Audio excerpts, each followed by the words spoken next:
একটা গল্প বলছি শোনো। একদিন আমি আর আমার দুই বন্ধু মিলে ফ্রি ফায়ার খেলছিলাম। আমরা তিনজন স্কোয়াডে ছিলাম, আর চতুর্থ সদস্য হিসেবে একটি র্যান্ডম প্লেয়ার আমাদের টিমে যোগ দিল। ম্যাচ শুরু হওয়ার পর আমরা সবাই নিজেদের মধ্যে কথা বলছিলাম, কিন্তু ছেলেটি একদম চুপচাপ ছিল। আমরা ভাবলাম হয়তো তার মাইক বন্ধ, অথবা সে কথা বলতে পছন্দ করে না, তাই আর কিছু জিজ্ঞেস করিনি। ধীরে ধীরে ম্যাচের শেষের দিকে পৌঁছে গেলাম।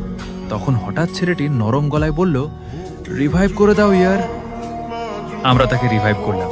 তারপর আমি মজা করে জিজ্ঞেস করলাম, তুমি এতক্ষণ ধরে চুপচাপ ছিলে কেন?